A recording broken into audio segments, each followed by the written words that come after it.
کیا کسی حرام کام سے بچنے کے لیے یا کسی اور کو بچانے کے لیے جھوٹ بولا جا سکتا ہے؟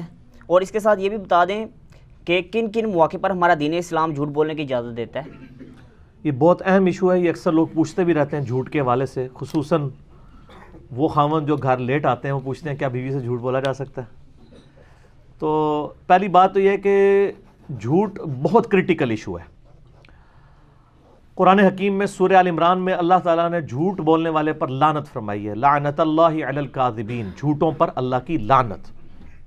صحیح بخاری اور مسلم کی متفق علیہ حدیث ہے، آپ صلی اللہ علیہ وآلہ وسلم نے فرمایا کہ سچائی جو ہے یہ اطمینان عطا کرتی ہے اور جنت کی طرف لے جاتی ہے۔ انسان سچ بولتا رہتا ہے یہاں تک کہ اللہ کے ہاں صدیق لکھ دیا جاتا ہے، اور جھوٹ جو ہے یہ گناہ کی طرف لے کے جاتا ہے، اور انسان جھوٹ بولتا رہتا ہے یہاں تک کہ وہ کذاب اللہ کے ہاں لکھ دیا جاتا ہے۔ اور کئی احادیث ہیں، آپ کو مشکات المصابیح میں زبان کی حفاظت والا جو چیپٹر ہے اس میں یہ ساری احادیث مل جائیں گی، کیونکہ اب سوال ڈیفرنٹ ہے، میں اس کے اوپر ہی آتا ہوں۔ اس کے باوجود اسلام نے 3 مواقع کے اوپر جھوٹ بولنے کی اجازت دی ہے، لیکن وہ بالکل جس کو کہتے ہیں ایبسولوٹلی جھوٹ نہ ہو، بلکہ توریتاً گفتگو کی جائے۔ اس میں یعنی یہ جو ایک حدیث کے اندر اس کی ڈیٹیل آئی ہے، ایک تو قرآن حکیم میں آئی ڈیٹیل سورۃ النحل کی آیت نمبر 106 کے اندر کہ اگر کوئی شخص جان بچانے کے لیے کلمہ کفر بول دے اور اس کے دل میں ایمان ہو تو ہم اس کے اوپر گرفت نہیں کریں گے۔ تو ظاہر ہے کلمہ کفر سب سے بڑا جھوٹ تو کلمہ کفر ہی ہو سکتا ہے نا، تو کلمہ کفر جان بچانے کی غرض سے بولا جا سکتا ہے اگر دل میں ایمان ہو۔ باقی عام حالات کے اندر بھی جھوٹ بولنے کی اجازت ہے۔ بخاری اور مسلم کی متفق علیہ حدیث ہے کہ نبی صلی اللہ علیہ وآلہ وسلم نے 3 مواقع پر جھوٹ بولنے کی اجازت دی ہے۔ نمبر 1 جنگ کے موقع کے اوپر، وہ بخاری میں حدیث بھی ہے نا کہ جنگ تو ہے ہی دھوکے کا نام ہے، ٹھیک ہے۔ اور نمبر 2 لوگوں میں صلح کرانے کے لیے، یعنی 2 مسلمانوں کے درمیان آپس میں دل میں میل آ گیا تو ایک شخص کے سامنے دوسرے کی آپ اس حوالے سے بات پیش کر سکتے ہیں، یار وہ تو تمہارے سے بڑی رسپیکٹ کرتا ہے، ایسا یعنی طریقے سے بات کی جائے کہ اس کے دل میں اس کے لیے نرمی آئے اور وہ آپس میں صلح کر لیں۔ اور تیسرا میاں بیوی بھی خامن سے جھوٹ بول سکتی ہے اور خامن بھی بیوی سے ضرورت جب پڑے، اور وہ بھی کوشش کرنی چاہیے کہ توریتاً ہو، بالکل واضح جھوٹ نہ ہو، ایسی بات ہو زو مانی کہ جس کے دونوں مطلب بنتے ہوں۔ مثال کے طور پہ میں نے کئی دفعہ بتایا کہ فیصل آباد میں ایک بریلوی عالم دین ہے، ان کے پاس کافی لوگ آیا کرتے تھے، اب تو بوڑھے ہو چکے ہیں، تو انہوں نے اپنے کمرے کا نام لاہور رکھا ہوا تھا۔ جب کسی سے نہیں ملنا ہوتا تھا دروازے پہ آ جاتا تھا تو وہ بتاتے تھے کہ وہ لاہور گئے ہوئے ہیں، یعنی اپنے کمرے میں لاہور میں۔ تو یہ بھی ایک یعنی یہ توریہ ہے نا، یعنی وہ بات بھی ٹھیک ہے۔ اس طریقے سے توریتاً اگر بات کی جائے نا کہ کہنے والا معنی اس کمرے کا لے رہا اور سننے والے کو دوسری سمجھ آئے، لیکن یہ ضرورت بھی ہونی چاہیے، خام خواہ نہیں کہ پوری زندگی توریے میں ہی آپ نے گزار دینی ہے، وہ کام نہیں ہونی چاہیے جہاں بالکل آپ کو فساد کا اندیشہ ہو۔ آپ وعدہ کرتے ہیں تو جو وعدہ پورا نہیں کرتا اس کا تو دین ہی کوئی نہیں ہے، مسند احمد میں حدیث موجود ہے، یہ تو نہیں ہو سکتا۔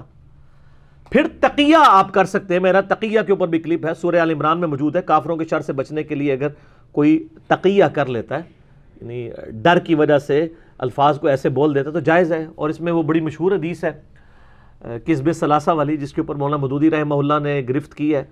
بہرحال میں اس کو اس طریقے سے دیکھتا ہوں کہ جو لوگ یہ کہتے ہیں کہ مودودی صاحب انبیاء کی بڑی گستاخی کرتے تھے، ان کے منہ کے اوپر تو یہ تماچا ہے کہ انہوں نے حضرت ابراہیم علیہ السلام سے متعلق حدیث جو بخاری اور مسلم دونوں میں موجود ہے، مشکات المصابیح کی آپ کو 30 جلد میں انبیاء والے چیپٹر میں مل جائے گی، 3 جھوٹ بولنے والی، تو مولانا مودودی نے اس حدیث کی صحت ٹھیک ہوتے ہوئے بھی اس کے متن کے اوپر تان کر کے اس کا انکار کر دیا کہ اس سے نبیوں کی توہین لازم آتی ہے کہ نبی جھوٹ بول رہا ہے۔ تو جو شخص اس لیول پہ احتیاط کرتا ہو اس کے بارے میں کہنا ہے وہ نبیوں کا گستاخ ہے تو بالکل جھوٹ ہے۔ تو بالکل اسی طریقے سے کہ کوئی کہنا شروع کر دے جی مولانا مودودی جو تھے وہ ناسبی تھے، ٹھیک ہے، اور صلاح الدین یوسف صاحب رافضی ہیں، یہ تو پاسبل نہیں ہے نا، وہ بالکل 180 ڈگری ہیں، تو ایسا نہیں ہے۔ بل وہ حدیث بالکل ٹھیک ہے، اس میں سمجھنے میں فرق ہے، وہ توریتاً ہے، اور یہ زندگی میں اس کے مواقع ایسے آتے ہیں کہ انسان کو توریتاً بعض اوقات ایسی گفتگو کرنی پڑ جاتی ہے۔ وہ حدیث اس طرح ہے کہ حضرت ابراہیم علیہ السلام کے بارے میں نبی صلی اللہ علیہ وآلہ وسلم فرماتے ہیں کہ 3 مواقع پہ انہوں نے جھوٹ بولا تھا، اور جھوٹ سے مراد یہ توریتاً گفتگو کی تھی، اور یہ توریہ کا لفظ میں ثابت کروں گا کہ وہ جھوٹ نہیں تھا، وہ سٹیٹمنٹ ایسی تھی کہ جو سمجھنے والے کو غلط سمجھ آئی، اور انہوں نے اس طریقے سے بولی کہ اس کے دونوں معنی نکل سکتے تھے۔ اس میں جب انہوں نے بتوں کو توڑا تھا، جو سورۃ الانبیاء میں آتا ہے، اینڈ پہ بڑے بت کے کندھے کے اوپر انہوں نے کلہاڑا رکھ دیا، ٹھیک ہے، اور جب پوچھا گیا کہ تو انہوں نے فرمایا کہ ان کے بڑے نے کیا ہوگا۔ سننے والوں کو یہ سمجھ آئی کہ بڑے سے مراد بڑا بت لے رہے ہیں، اور وہ یہ کہنا چاہ رہے تھے کہ جو ان سے بڑا طاقتور ہے یعنی میں، تو تمہارے یہ اچھا، وہ پھر آپس میں کیا کہتے ہیں کہ اسی نے ہی کیا ہے، ٹھیک ہے۔ تو ابراہیم علیہ السلام نے توریتاً اپنی بات ان کو کنوے کی کہ ان کے بڑے نے کیا ہوگا، اور وہ کلہاڑا وہاں رکھا، انہوں نے کہا جی ابراہیم تمہیں پتہ ہے، تو بولتے نہیں، تو پھر ان کا تف ہے تم پر، تم اور تمہارے باؤ اجداد ان کو پوچھتے ہیں۔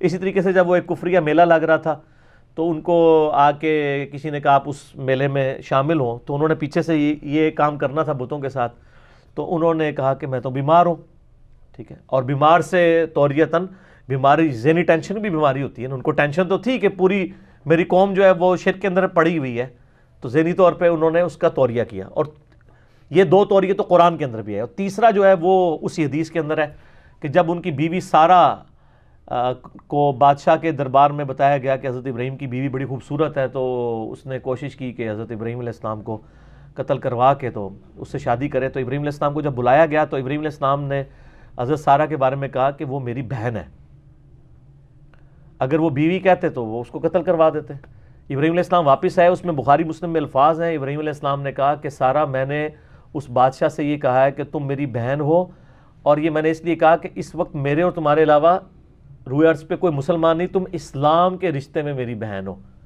اسلامی بہن۔ یہ جو پورشن کلیئر کر رہا ہے کہ ابراہیم علیہ السلام نے یہ سارے توریے کیے ہوئے ہیں، ورنہ وہ تو سراطن جھوٹ بن جائے نا۔ انہوں نے پھر کہا کہ میں نے اسلام کے رشتے میں تو ظاہر ہے جو ہے وہ ماں بیٹا اور باپ بھی بھائی ہیں اسلام کے رشتے میں، ٹھیک ہے، اسلام کے رشتے میں ایک صحابی ہو اور ایک قیامت کے قریب آنے والا آخری مسلمان، اسلام کے رشتے میں تو سارے بھائی ہیں، باقی تو وہ ایک رسپیکٹ والا معاملہ تو اپنی جگہ ہے۔ تو بیوی اور خاوند بھی بہن بھائی ہیں اسلام کے رشتے میں، ٹھیک ہے، اور ویسے وہ ایک ازدواجی تعلق تو ہے اپنی جگہ، یعنی اسلام کامن دین ہے۔ تو یہ تین انہوں نے جھوٹ بولے تھے اور توریتاً، لیکن نبی کی شان بڑی عرفہ والا ہے۔ حدیث شفاعت بخاری مسلم کی آتی ہے کہ سب لوگ جب قیامت والے دن حضرت آدم کے پاس جائیں گے تو وہ اپنی غلطی کو یاد کریں گے، اس غلطی کو جو معاف ہو چکی ہے، قرآن میں معاف ہو چکی ہے۔ نیک آدمی تو ڈرتا ہی رہتا ہے نا، وہ کہیں گے جاؤ نوح کے پاس، نوح علیہ السلام بھی اپنی غلطی پہ جس پہ وہ معافی مانگ چکے ہیں، اپنے کافر بیٹے کے لیے انہوں نے دعا کی تھی، نوح علیہ السلام کہیں گے تم موسیٰ کے پاس جاؤ، موسیٰ علیہ السلام بھی اپنی اس غلطی پہ جو معاف ہو چکی ہے، ان سے ایک بندہ قتل ہو گیا تھا وہ بھی انجانے میں، وہ کہیں گے مجھے آج اپنی غلطی یاد آ رہی ہے، تم ابراہیم کے پاس جاؤ، وہاں پہ الفاظ ہیں ابراہیم علیہ السلام کہیں گے میں نے 3 دفعہ جھوٹ بولا تھا، ہائے ہائے ہائے، تو مجھے تو آج اپنی غلطی یاد آ رہی ہے، حالانکہ وہ ساری بات توریتاً ہوئی ہوئی ہے۔ تو آخر میں حضرت عیسیٰ علیہ السلام کے پاس جائیں گے، وہ کہیں گے آج ایک ہی شخص ہے جس کو اللہ نے امان دی ہے، وہ محمد رسول اللہ ہے، جن کی اگلی اور پچھلی اللہ تعالیٰ نے ساری خلاف اولا چیزیں معاف فرما دی ہیں۔ ضم کے لیے ہم گناہ کا لفظ نہیں بولتے۔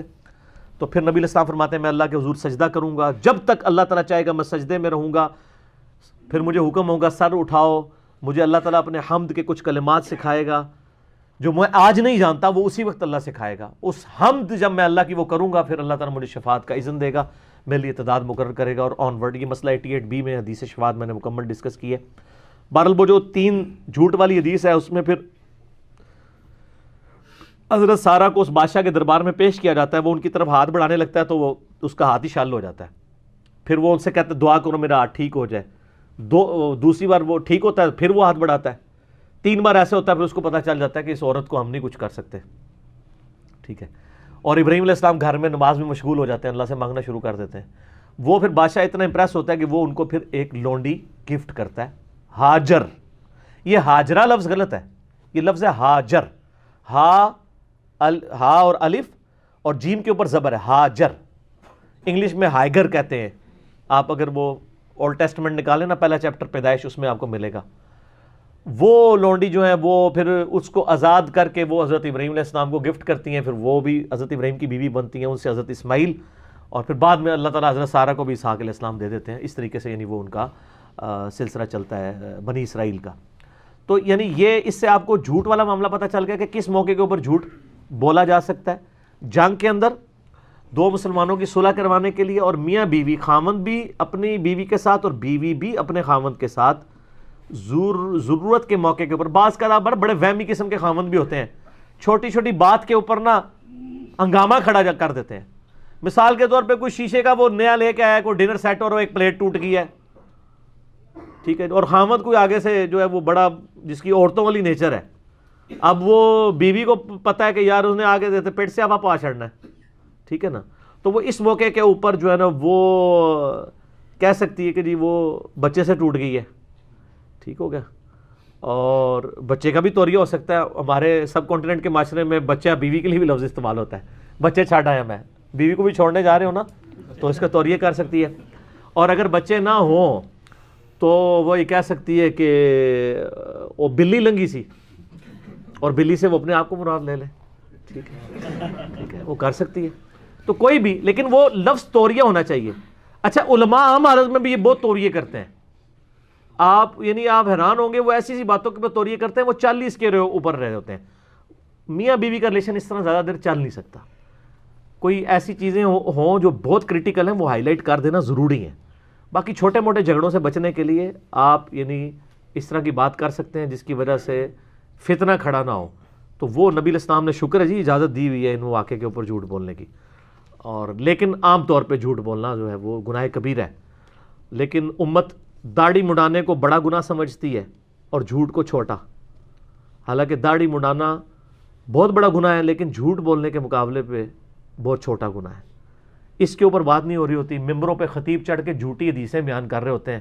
جی رفع الیدین اس لیے ہوتا تھا وہ بغلوں میں بت رکھ کے آتے تھے. میں نے پچھلی دفعہ اس کی پوری انجینئرنگ کر دی ہے، انجینئرنگ کر دی ہے اس کی روایت کی. تو یہ علماء بھی جو جھوٹی روایتیں، جھوٹے قصہ کہانیاں بیان کرتے ہیں، وہ بھی جھوٹ بول رہے ہوتے ہیں، اور وہ بھی شاید سمجھ رہے ہوتے ہیں ہم بیٹر کاز کے لیے کر رہے ہیں. اور یہ حقیقت ہے. صحیح مسلم کے مقدمے میں امام مسلم نے لکھا ہے کہ مدینہ شریف میں 100 تابعین ایسے تھے جن کے بارے میں یہ ایگریڈ اپان تھا کہ یہ نیکوکار ہیں، اور یہ بھی ایگریڈ تھا کہ ان میں سے کسی سے حدیث نہیں لی جائے گی. حدیث کے معاملے میں یہ ٹھیک نہیں ہے. اور امام مسلم صاحب لکھتے ہیں کہ میں نے نیک لوگوں کو پایا ہے کہ حدیث کے معاملے میں جھوٹ فی البدی ان کی زبانوں پہ جاری ہوتا ہے. اسی لیے آپ دیکھیں واعظین جھوٹ بول جاتے ہیں. وہ اس لیے کہ یہ اسلام میں شروع سے ایک معاملہ رہا ہے کہ اگر آپ نے کسی کو نماز پڑھانے کے لیے کوئی جھوٹی روایت بھی کرنی پڑتی ہے تو بیان کر دیں، ثواب کا کام ہے. حالانکہ یہ معاملہ وہ نہیں ہے. کیوں؟ بخاری اور مسلم دونوں میں حدیث ہے. مسلم شریف کی پہلی حدیث ہی یہی ہے، مولا علی علیہ السلام سے. نبی علیہ السلام کے الفاظ یہ ہیں، دیکھنا میرے اوپر جھوٹ باندھنا کسی عام آدمی میں جھوٹ باندھنے کی طرح نہیں ہے. اگر کسی نے میری طرف جھوٹی حدیث منسوب کر دی وہ اپنا مقام دوزخ میں دیکھے. اللہ اور اس کے رسول کو جھوٹ کے معاملے میں تختہ مشق نہیں بنایا جا سکتا، چاہے جو مرضی ہو جائے، ٹھیک ہے، سوائے کہ زندگی موت کی کشمکش بن جائے تو آپ کلمہ کفر بولیں گے، وہ بھی دل میں ایمان رکھتے ہوئے. تو یہ ان معاملات میں احتیاط کرنی چاہیے. لہٰذا جو جھوٹی حدیثیں اور ضعیف قصے کہانیاں بیان کرنے میں کہتے ہیں جی ہم پبلک کی اصلاح کے لیے تو جھوٹ بول رہے ہیں، لیکن سر وہ اصلاح نہیں ہوتی، پھر وہ ایک عقیدہ بن جاتا ہے. جس طرح میں نے بتایا کہ یہ جو یہ حدیث ہے انگوٹھے چومنے والی، اس کے اوپر میرا کلپ بھی ریکارڈڈ ہے، یہ وضع کی گئی حدیثوں میں سے. تو صرف فضیلت تک رہتے کہ جی انگوٹھا چومنے والے کی شفاعت ہوگی، چلے بات ٹھیک تھی. اب یہ ہو رہا ہے کہ جو نبی علیہ السلام کے نام مبارک پہ انگوٹھے نہیں چومتا، جو کہ ثابت بھی کوئی نہیں، اس کو گستاخ رسول کہتے ہیں. اور کہتے ہیں جی پیشان ہی یہی ہے، ابھی محمد کا نام آیا تو ان پتہ لگ جائے گا کون عاشق ہے. سر عاشق وہ ہوگا جو وہ کام کرے گا جو نبی علیہ السلام نے فرمایا.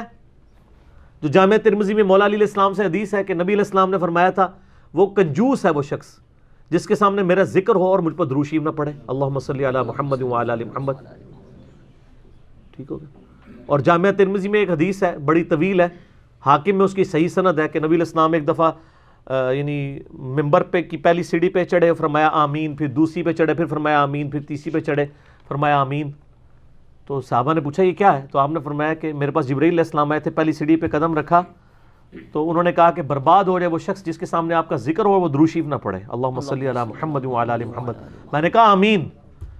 دوسری سیڑھی پہ پاؤں رکھا تو کہا کہ برباد ہو جائے وہ شخص جو رمضان کا مہینہ پائے اور اپنی مغفرت نہ کروا سکے. میں نے کہا آمین. اور تیسری سیڑھی پہ، یہ مختلف روایتوں میں ترتیب بھی ڈیفرنٹ ہے لیکن 3 باتیں یہی ہیں کہ برباد ہو جائے وہ شخص جو ماں باپ دونوں کو یا دونوں میں سے کسی ایک کو بڑھاپے میں پائے اور اپنی مغفرت نہ کروا سکے ان کی خدمت کر کے. میں نے کہا آمین. اچھا یہ جو تیسرا حصہ ہے نا، یہ مسلم شریف میں بھی ہے، صرف اتنا. صحیح مسلم میں حدیث ہے، نبی علیہ السلام نے فرمایا وہ شخص برباد ہو جائے جو ماں باپ کو بڑھاپے میں پائے، دونوں کو یا دونوں میں سے ایک کو ان کی خدمت کر کے جنت نہ کما سکے. یہ والا حصہ مسلم شریف میں بھی ہے جو ترمذی اور حاکم کا میں نے بیان کیا ہے. تو درود شریف کے بارے میں تو اتنا کچھ ہے. تو انگوٹھے چومنے کی بجائے درود شریف کے اوپر زور ہونا چاہیے.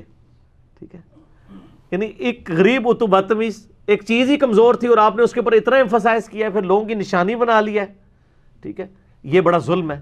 اور باقی میرا انگوٹھے چومنے کے اوپر کلپ لاکھوں لوگوں نے دیکھا ہے، وہ آپ دیکھ لیں تو انشاءاللہ کلیئر ہو جائے گا. تو جھوٹ کے والے سے اتنا کچھ، جھوٹ کی جب بھی بات ہوگی تو یہ بات طے ہے کہ نبی علیہ السلام پر اور اللہ تعالیٰ پر جھوٹ نہیں باندھا جا سکتا، الا یہ کہ زندگی موت کی کشمکش ہو، کلمہ کفر بولنا پڑ جائے سورۃ النحل میں، وہ اجازت ہے، یا تقیہ کرنا پڑ جائے جو سورہ آل عمران کے اندر بھی موجود ہے. شروع کی آیات میں ہی آتا ہے. چلیں یہ تقیہ کا لفظ ہے، یہ تو بڑا خطرناک لفظ ہے. سنیوں کو بعض کا ہضم نہیں ہو رہا تھا، میں کہیں گے تقیہ کی تو کٹ لے. یہ سورہ آل عمران کے بالکل سٹارٹ کے اندر ہے. اعوذ باللہ من الشیطان الرجیم، آیت نمبر 28 ہے. لا يتخذ المؤمنون الکافرین اولیاء من دون اللہ.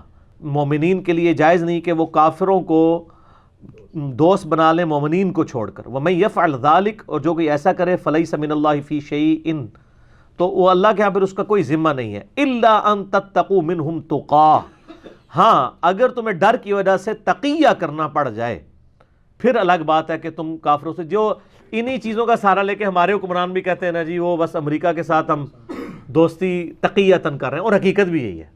آپ شک نہ کریں، میں نے یعنی پاکستان کی ہسٹری سے یہ سبق سیکھا ہے کہ آلموسٹ جتنے بھی ہمارے حکمران گزرے ہیں پاکستان کے ساتھ وہ محب الوطن تھے. یہ تو پولیٹیکل گیم ہوتی ہے نا ایک دوسرے کو دار وطن کہنے کی، ادروائز ایسا نہیں ہوتا. بشری کمزوریاں ہوتی ہیں، فتووں سے بچنا چاہیے. وَيُحَذِّرُكُمُ اللَّهُ، لیکن اللہ نے ساتھ ہی کہہ دیا اسی آیت میں، اللہ تعالیٰ تمہیں ڈراتا ہے نفسہ، اس کے نفس سے، یعنی اللہ تعالیٰ اپنے آپ سے ڈراتا ہے. دیکھنا یہ نہ ہو کہ ہر بات کوئی تقیہ کرنا شروع کر دو. وَإِلَى اللَّهِ الْمَصِيرُ، تمہیں لوٹ کے اللہ کے پاس آنا ہے، بڑے صاحب سے چلنا ہے، یہ نہیں کہ ہر بات میں لیم ایکسکیوز کو ڈیوائز کر لو. ٹھیک ہوگا جی.